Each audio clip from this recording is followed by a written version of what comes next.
দেখুন, আমরা সেই ছোটবেলায় পড়েছিলাম না যে এ জগতে হায় সেই বেশি চায় যার আছে ভুরি ভুরি। এই ছবিটা আরো স্পষ্ট হয় যখন আমরা আবাসের তালিকা দেখি। যার মাথায় পাকা বাড়ি সেও আবাসের তালিকায় নাম লিখিয়েছে। কিন্তু ব্যতিক্রম ছবিগুলো আপনাদের সামনে প্রতি মুহূর্তে তুলে ধরছি আমরা নিউজ 18 বাংলা। দেখুন, একজন কৃষক, তার ছবিটা কেমন হতে পারে, তার ঘর বাড়ির ছবিটা কেমন হতে পারে, এটা বোধহয় আমাদের একটা সামান্য অনুমান হয়। কিন্তু তিনি একজন তৃণমূল বুথ সভাপতি, কিন্তু তার অনেস্টি তাকে অন্য একটা জায়গা দিয়েছে।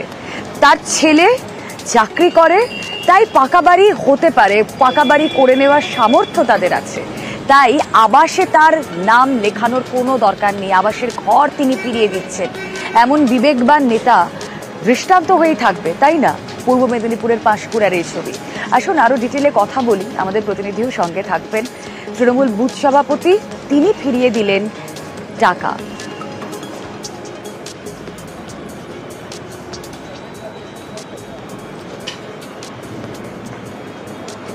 সুজিত আমাদের প্রতিনিধি রয়েছেন সঙ্গে। সুজিত, এই কথাগুলো বলতেও আমাদের ভালো লাগে, এরকম উদাহরণ তুলে ধরতেও ভালো লাগে। কতটা বিবেকবান সেটা তো তার কাজই বলে দিচ্ছে, কিন্তু কি হয়েছিল ঘটনা প্রবাহ একটু যদি বলো আমাদের দর্শকদের। রুবেলা, তুমি শুরুটা খুব সুন্দর করলে, কবির লাইন ধার করে যে কথা বললে সে কথাটাই একবারে যথাযথ। এবং সেখানে আমরা দেখলাম কি আবাস, যে বলা যায় আবাস যোজনায় যেখানে টাকা পাওয়া নিয়ে, বেনিয়ম নিয়ে বিতর্ক পুরো বলা যায় দিনভর খবরে, যেখানে রাজ্য জুড়েই খবরে, তখন এই ছবি বিবেকমান এটা বলাই যায়। কারণ তিনি পেলেন, তার নাম রয়েছে তালিকায়, তিনি পাওয়ার যোগ্য, কারণ তিনি মাটির বাড়ির বাসিন্দা, তিনি তৃণমূলের নেতা।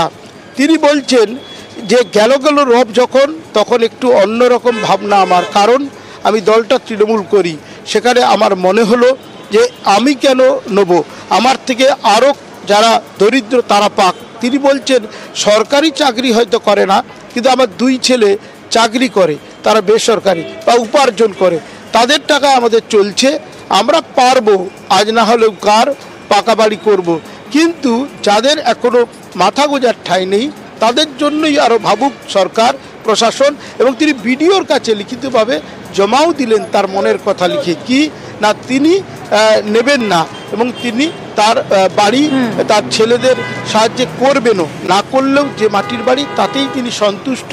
এবং তোমার সেই কবিতার লাইন আবারও তুমি বলতে পারো, সেখানে তুমি যে কথা বললে যে যার যত আছে সেই বেশি চায়, এখানে দেখা গেল তার নেই, কিন্তু তিনি জনপ্রতিনিধি, উপপ্রধানও ছিলেন, তার স্ত্রীও তৃণমূলের টিকিটে ভোটে দাঁড়িয়েছিলেন এবং তিনি নিজেও উপপ্রধান মানে ভোটে, পঞ্চায়েত ভোটে জিতেছিলেন। তিনি মাটির বাড়ির বাসিন্দা এখনও। তিনি বলছেন যখন গেল রব নিয়ে সবাই বলা যায় চিৎকার চেঁচামেচি করছে, তখন একটু আবার অন্যরকম মনে হলো।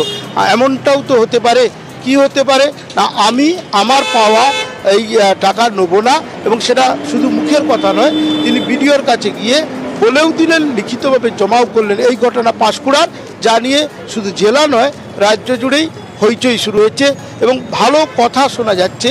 এবং এটা যে সমালোচনা নিয়ে হচ্ছে যখন সবার মধ্যে, তখন এ ধরনের ঘটনা একটুখানি বাতাস আনে এবং সেই হাওয়া যেন আরও বেশি করে বইউক, একেবারে উদাহরণ হয়ে থাকবে। একসময় আমার খুবই দরকার ছিল বাড়ি, 13 থেকে 18 সেই লিস্টে আমার নাম থাকে, যেহেতু আমার মাটির বাড়ি, কিন্তু আমি বাড়িটা নেবনি। তার কারণ আমার ছেলেরা ঘর শুরু করছে, পাকা বাড়ি শুরু করছে, এই কারণের জন্য আমি বাড়িটা নিচ্ছি না, আমি ফেরত দিচ্ছি। যারা গরিব মানুষ আর 5টা মানুষ তারা পাক, এবং আমার দলের ভাবমূর্তি পরিষ্কার থাক। বিডিও সাহেবের কাছে আমাদের দরখাস্ত জমা দিয়েছি। ওনাকে আমরা সাধুবাদ জানাই, ধন্যবাদ জানাই যে উনি এগিয়ে এসেছেন প্রশাসনিকের হাত ধরে, যে উনি বাড়ি না নিয়ে উনি সহযোগিতার হাত বাড়িয়ে দিচ্ছেন। তাই আমরাও ওনাকে ধন্যবাদ জানাই পঞ্চায়েত সমিতির তরফ থেকে। এই রকম যদি আরও কিছু মানুষ আমাদের সঙ্গে হাত বাড়িয়ে দেয়, তাহলে আমরা প্রশাসনিক হিসেবে আরও কাজ করতে সুবিধা হয়। আমরা পাঁশকুড়া ওয়ানের প্রাক্তন উপপ্রধান শক্তিমান মহাশয়ের এই ধরনের চিন্তা ভাবনাকে কুর্নিশ জানাই। এই ধরনের মানুষ এখনো আছেন বলে তৃণমূল কংগ্রেস দলটা দাঁড়িয়ে আছে, আর এনারাই হচ্ছেন মমতা ব্যানার্জির আসল সৈনিক। নেতা মানেই যা খুশি করা যায়, এর বিপরীত উদাহরণ যেরকম আপনাদেরকে আমরা দেখাই, সেরকম নেতা মানে যা খুশি করা যায়। হ্যাঁ যায়, এক্স্যাক্টলি এইটাই। কত জায়গায় আমরা এরকম নেতার দাদাগিরির ছবি দেখি বলুন তো। কিছু না কিছু একটা দখল তাদেরকে করতেই হবে, ক্লাব দখল করতে হবে, মাঠ দখল করতে হবে। তেমনই ছবি আবার উঠে আসছে এবং ক্লাব দখল করার অভিযোগ উঠছে বিধায়কের বিরুদ্ধে। কি ঘটেছে? নেতার জবরদখল। কোথায়? মালদার রতুয়ায় ক্লাব দখলের অভিযোগ। ক্লাব দখলের অভিযোগ খোদ বিধায়কের বিরুদ্ধে। পুলিশে অভিযোগ দেয় ক্লাব কমিটি। কিন্তু কেন এই ক্লাব দখলের এত মরিয়া চেষ্টা? শুধু এখানে শেষ নয়, ভেরি দখলের একটা অভিযোগও তার বিরুদ্ধে উঠেছিল। কথা বলবো, আমাদের প্রতিনিধি সেবক রয়েছেন সঙ্গে। সেবক, জবরদখল করা এটা আমরা জানি, কিন্তু একজন নেতার কি প্রয়োজন পড়ে এটা ক্লাব দখল করতে হবে? এর আগে অভিযোগ উঠেছে ভেরি দখল করার, কেন?